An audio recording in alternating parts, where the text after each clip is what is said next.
さあ、これでこっちの勝利は動かなくなったね。Ready, go!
それで精一杯なの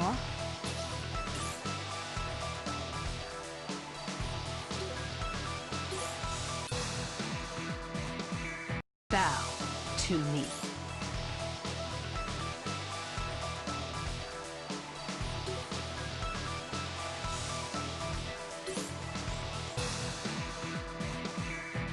じゃ、楽しんでみる？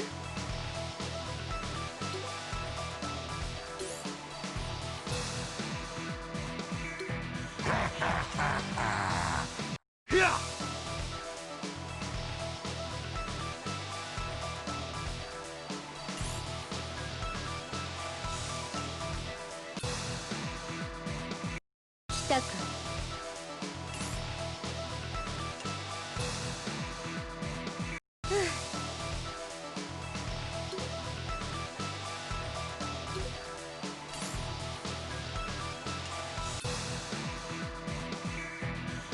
来たか。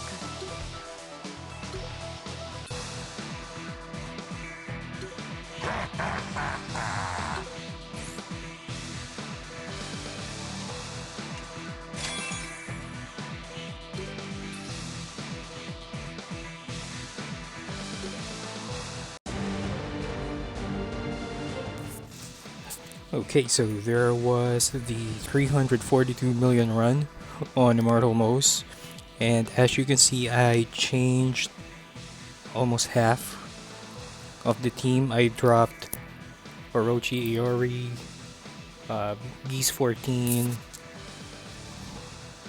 who else? Genitz, and Athena and Wonderland. But the key players are still there. Pretty Ashero and Charlotte. So just a little bit of analysis or breakdown on why I went with this team. For the first team, I went Halloween Crease for lead, and then Eileen and Pretty Ashero. Now I switched leaderships between Eileen and Halloween Chris. The one thing I noticed when I switched to Eileen is that even with the power gain rate option cards equipped, they're doing less finishers. So I ended up using Halloween Crease and the lead for the first team. So my plan on the first run was to stack the explosions for Chris, and then as well as Pretty Yashiro, as well as Eileen and Yashiro doing more shock damages during that run. So if you have observed, I almost immobilized the boss 80 to 90% of the time. And then we go on to the next team where we have Rudy in the lead, and then Pretty Lady Zero and Charlotte. I went monocolor. I just wanted to nuke the boss hard as I can on the last run. Now I was really wanting to use Pretty Zero before, but unfortunately I was not able to get her at 4 stars because of the lack of memories. But I've been doing summons with the tickets and the tokens. The element dungeon, the element advent dungeon. What? The hard one. Yeah, I forgot what it is, but yeah, anyway, I got lucky with the summons. I built her up to A4 and tried to incorporate her in the team for this run. And Charlotte is there for the explosions and the element advantage. Now, on the topic of why I slapped on the Rio set to Halloween Crease, because as much as possible, I wanted to use the character or be in control of the character who has the Rio set. However, if I slap on that Rio set on Eileen, her skill animations are too long, and there's a few hits, so that might cause a little bit of a problem gaining power for the rest of the team. That's why I slapped it on to Hallow Chris, and then I took control of Eileen, so I can do the regular rotation of skill 3 to skill 1 or 2 or whatever skill is available after skill 3, just for the attack buffs. I used not the Halloween set, but the Rio set on Pretty Zero, because out of the three, Rudy, Pretty Zero, and Charlotte, It's more easier to get hits with Pretty Zero compared to Rudy and Charlotte because I'm not sure. I'm not sure what the term is, but I think it has something to do with the Y-axis range or something like that. Because the skill sets of Rudy and Charlotte are very linear. So when the boss moves, it has a chance to miss. However, Lady Zero, for some reason, I think she has some homing in her skills. That's why I used the Rio set for her. I'm very certain that I made mistakes during the run, and I know I have made mistakes on some of the builds. If you have some recommendations, I would, or constructive criticisms, I would welcome it. But the most notable mistake that I made in the previous run was with Rudy. Okay, so as you can see, I haven't changed one option card that would help maybe or that maybe would help in the run to get more damage and eventually get to Platinum 1 is this. I did not change this option card for him. It has increased attack, it has decreased cooldown, and another increased attack for the special effect. But I think it would have been better if I equipped the 7 Knights option card here. If I can find it here. It would be better if I mean, in my opinion, it would be better if I equipped this instead of the craftable option card because of the power gain. 2% power gain is really big in this game mode. I think that's about it as far as the mistakes that I made initially. I know there will be criticisms about my run. I know that there are some better teams to have this finished, but that's one notable mistake that I made, admittedly,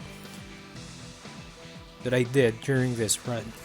Now let's go to the topic of who else might do this, because I know everyone did not go for the 7 Knights. I know everyone still hasn't completed the Fest Fighters, or they don't have the means to complete it. Even me, because as you can see, some of the characters that are needed or might be arguably the best for the game mode, I still haven't built up. Like this guy, Shion is one of the best options, I think, to be included in Immortal Mose.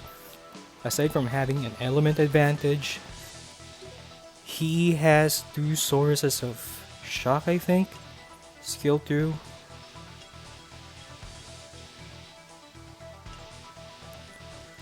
And yeah, skill 3.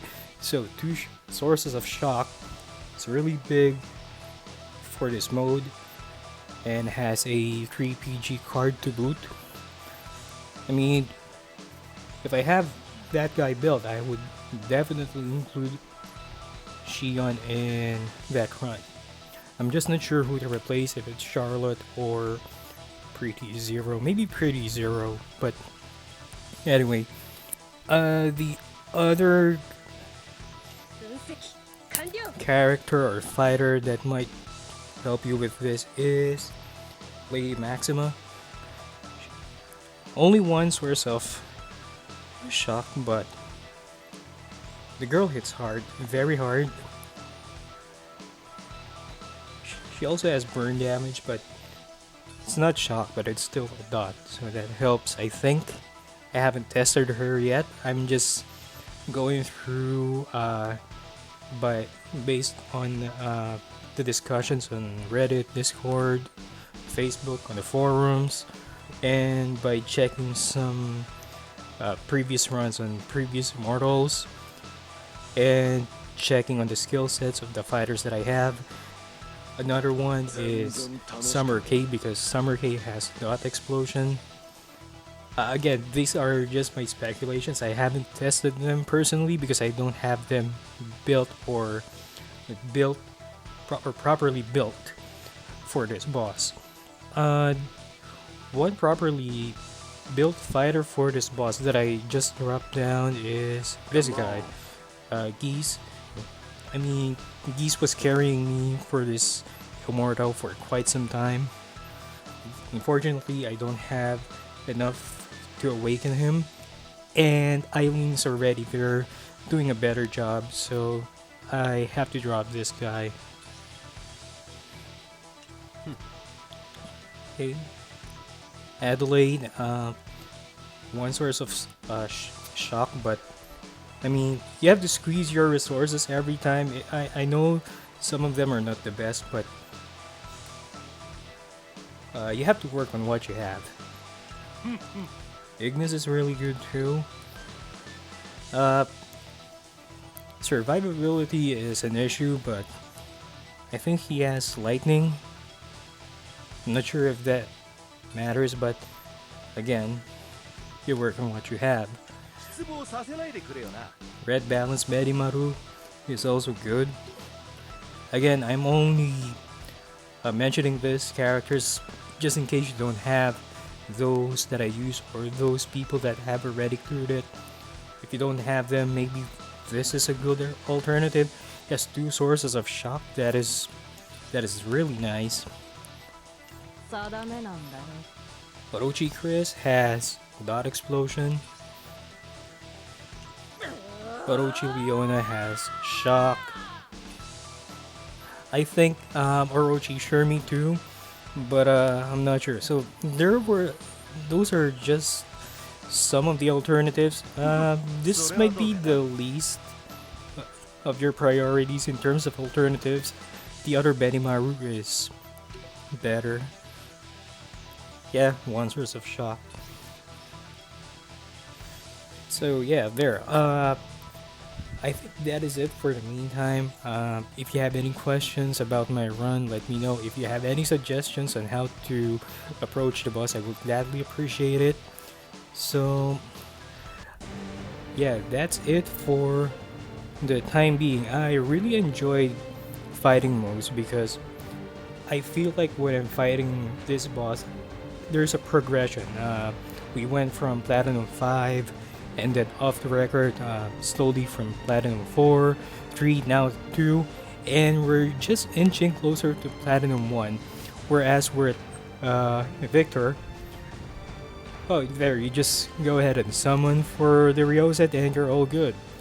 I mean, that's fine, but for me, the progression, the journey going towards the completion of the boss is more enjoyable. Again, being an RPG fan or being a fan of adventure games back in the console days, slowly, a slow progress like this is really a fun thing to do for a mobile game. So yeah, that's about it. Let me know if you have anything else to suggest of character builds for this run, and I'll see you on the next one. Thank you for watching and you take care.